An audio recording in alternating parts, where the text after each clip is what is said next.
Miku juaj Erion Veliaj, sepse kështu e keni edhe artikuluar publikisht, ndodhet në qeli, sa ju krijon probleme në këtë fushat, sepse ai ka qenë drejtuesi i qarkut të Tiranës dhe ka një bilans politik shumë të mirë me 60.000 vota diferencë, nuk është fitore pak. Tani na thoj diçka këtu. Nga ana personale, miqësore, patjetër ndihem jo mirë. Nuk besoj që ka njëri që shkuar për të takuar në qeli? Jo, nuk kam shkuar, por... A ka shkuar në njëri nga ju mu? Apo harruat fare? Jo, nuk ka shkuar, sepse në fazën ku është hetimi, ka ca kufizime të të shkuarit. Jo, më shkuar në kushdo? Ja, ka ca kufizime. Lej, sigurisht? Lej, patjetër, por ka ca kufizime sot që flasim. Qa kufizime, se di? Çështja e hetimit, do duhet që vendosin prokurorët kur mund të lejohet për te vizitave. Si po të bëj kërkesë Blerina Gjulameti nuk lejoj? Varet në pjesën e hetimit ku është, pak të ligji kështu. Ti bëj kërkesë Blerina njërë? Dhe kështu e ka. Dhe ndërkohë në anën tjetër ka një element tjetër që vetëm familjarët mund të takohen në këto kushte, pastaj duhet parë pas përfundimit të hetimit se si lejohet dhe si nuk lejohet. Ndërkohë në anën tjetër, nga ana njerëzore u thash, patjetër që s'ndihem mirë, e kam patur dhe kemi qenë krahë në të njëjtin skuadër, unë s'ndihem mirë për asnjë nga kolegët, jo vetëm për të. Por në anën tjetër, Partia Socialiste nuk ka qenë dhe nuk është një emër, është një skuadër. Dhe ne si skuadër po punojmë të gjithë për të arritur që t'ja dalim me shumë sukses për t'i patur, jo vetëm ato 19 mandate që në Tiranë duhet t'i kemi, dhe të 20-in, dhe synimi jonë kjo është. Për t'ja dalë të 20-in në Tiranë. Ti e the këtë pat pyetur, po prit të Erion Veliaj njërë. Po ta thash këtë gjë dhe besoj që... Nga kush e pati Erion Veliaj këtë? Këto janë pyetje që nuk duhet mi bësh mua, dhe mbi të gjitha duhet një mikesh, një kolege... Absolutisht nuk hy dot në hetim dhe nuk hy në fusha që nuk janë të mia dhe nuk më takon. Jo, absolutisht ka një element. Unë besoj që gjyqet publike kanë mbaruar në vitet 90. Dhe sot jemi në një fazë që do duhet flasi drejtësia për çdo element. Dhe Erionit t'ja uroj me shpirt që t'ja dali në drejtën e tij dhe ta çojë. Si e parashikon? Nuk di të them. Nuk kam hyrë në asnjë moment, thash, unë nëse ka një element që e kam treguar që në kryetarës është që e kam shtetur drejtësinë pas lloj kushti dhe pavarësisht ku godet. Për sa kohë secili prej nesh kushtet. Shumë vjen që kanë goditur në Gjulameti. Secili prej nesh në momentin që merr përsipër një detyrë publike, që është përgjegjësi dhe privilegj, përgjigjet para ligjit për çdo gjë, deri në fund. Që unë e kam mbështetur pa kushte, vazhdoj ta mbështes pa kushte. Duke vënë veten time në radhë me gjithë të tjerët. Nuk jam nga ato që kanë patur hezitim. Ka pasur denuncime ndaj jush? Jo, nuk ka patur. Nëse do të ketë nesër patjetër shkoj. Si gjithë të tjerët të përgjigjem. Roland, është kryereforma ajo, besoj që është çelësi i hapjes së negociatave dhe mbylljes edhe antarësimit në BE. Drejtësia nuk lidhet vetëm këtë temën e BE-s. Tani si një e diplomuar në perëndim, tani. Do ta përfundoj vetëm të fjalën? Po patjetër. Drejtësia është parakush për shumë gjëra në Shqipëri, qoftë zhvillimit ekonomik, qoftë sektorëve të tjerë. Në momentin që funksionon një drejtësi e pavarur, ne kemi edhe një ekonomi më të zhvilluar.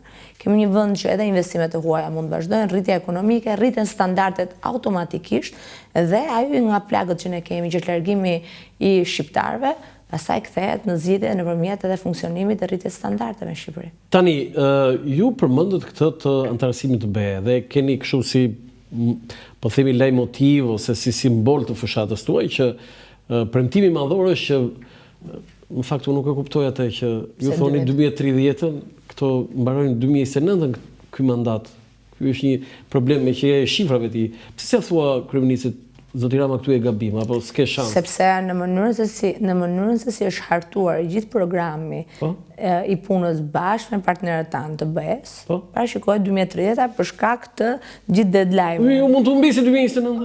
Patjetër do t'i bie të jetë për qeverinë që do të vi. Po Shqipëria në BE do jetë, kështu që kjo ka rëndësi. Atëherë mos premtoni që ne do t'ja japim këtë në 4 vitet e ardhshme, është 5 vitet e ardhshme. Sot që flasim, ke patur 3 takime ndërqeveritare, janë hapur disa klastera, kemi arritur të kemi mbi 16 kapituj të hapur, që do të thotë, parashikohet që brenda 2027 jo vetëm të hapet, po edhe të mbyllen të gjithë kapituj pas negociatave. Del një crazy aty politikan evropian. Ja, tani të flasim se unë këtë pretendoj që e njoh mirë. Këtu jeni pa faj, jeni të pa fajshëm këtu, po u them, në antarësimin e Shqipërisë në BE. Se edhe Edi Rama, edhe Sali Berisha, dhe Ilir Meta, Pandeli Majko, kolegu juaj, apo dhe Fatos Nano, kanë bërë çfarë kanë mundur. Dhe ju besoj jeni dakord me mua që nuk është faji i Shqipërisë se nuk është antarësuar në BE. Nuk donte Evropa dhe pik. Tani, pse tani ne ju na mbushim mendën, po dali një crazy atje thotë, jo thotë, a marr mend Hollandën çfarë bëri? Macron çfarë tha? Ne I dim këto dy stacionet shumë të rëndësishme. Atëherë duhet ta ndajmë në dy etapa. Pjesa e parë që është hapja e negociatave dhe për këtë gjë besoj që marrja e statusit kandidate më pas negociate lidhe me atë që mund të ishte dikush që nuk ka patur dëshirë dhe thoshte jo, nuk dua që të zgjerohet. Sot që flasim e kemi të tejkaluar këtë fazë, që do të thotë nuk ka më hapësira për tërheqje pas.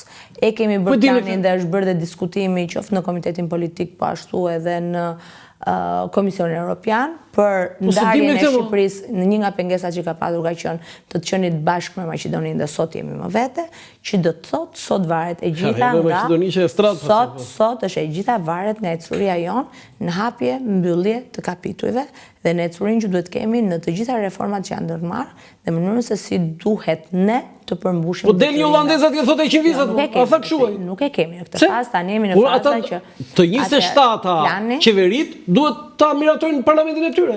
Plani që kemi bërë tashmë është i dakordsuar me ta dhe etapat dhe hapat që duhet ndjekur janë të dakordsuar. Ne sot monitorojmë 100% për çdo gjë që bëjmë dhe besoj që do t'ja dalim me shumë sukses. I besoni ju që në 2030? Absolutisht po. Sot është momentumi. 2030? Absolutisht sot është momentumi i duhur për Shqipërinë. Si ishte kjo? Momentumi, koha e duhur. Momentum. Koha e duhur për Shqipërinë. Edhe ju e thoni këtë fjalën momentum? Po, është. Shprehje tashmë ndërkombëtare nuk e kam unë. Unë e kam të huazuar, nuk e kam time. E kuptova. Zonjë, më pëlqen shumë ajo që ju jeni diplomuar në perëndim dhe e lat Italinë në Universitetin e Salernos. Si ishte jeta juaj në Itali? Shumë e bukur. Shko të lije Shqipërinë në 98, një Shqipëri tërësisht e zezë. Mbarova gjimnazin në 98? Kam mbaruar gjimnazin Petronini në 98. Me çfarë mesatare? Dhe me mesatare 9. Se mbaj mund ta mam 9.6, 9.7. Peshkope pas ka qenë? Nuk kam qenë asnjëherë Peshkope. S'ke qenë Peshkope? Asnjëherë. Çfarë thua? 9.6, më fal tani, prit tani se. Nuk kam qenë asnjëherë Peshkope. Se po flet me Peshkop këtu, nuk po flet me. Jo, nuk kam qenë Peshkope, me thënë të drejtën. 9.6 Blerina. Njëri shumë i shoqërisë. Si që jam edhe sot, njëri shumë social, njëri angazhuar në... Se kështu kur del televizor e di se thonë kështu e brishte, e drojtur, po nuk jeshtu. Madje pjesë e skuadrës volejbollit, gjimnazit, e basketbollit, po ekipi do të merrte dhe kështu në nivelin e gjatësi. Kam qenë te pjesa e organizimit shumë. A ishe playmaker? Po, isha shumë mirë te pjesë edhe natyrë sportive. Do të thënë Blerina, ti pas ke kaluar edhe 97-ën këtu? E kam kaluar këtu, prandaj thash 98-ën kur kam lënë Shqipërinë. Absolutisht probleme sa të duash, e dim se çfarë çdo të thotë hapeshin depot e armëve, të shikoje se si u hapën burgjet, se si dolën të burgosurit rrugëve. Incident se ju vajzë ke kaluar. Incidente sa të duash. Nuk besoj që jam e vetmja dhe asgjë s'do t'rregoja ndryshe nga gjithë tjerët. Jo, unë si gazetar, unë e di se sa kam parë dëgjuar e kam shkruar. Ju vetë, a mund të tregosh në një moment vështirësie, po themi? Shiko, ka një element që në 97, unë besoj që ka shënjuar shumë njerëz në Shqipëri, shumë nëna i ka vesh shumë e xeza. Ka gjëra shumë të errta. 3.000 të vrarë, 10.000 të plagosur. Ka shumë gjëra të errta në histori. Jo vetë ju personalisht do. Jo, histori shqiptare ka kaq shumë njolla të errta sa mirë që natyra njerëzore se vajzë në feshtatë mirë. Ka qenë e vështirë, unë kam ndruar shtëpinë atë kohë edhe në lagjin e re që vajta nuk njehesha, vajta tek pjesa e xhamllikut.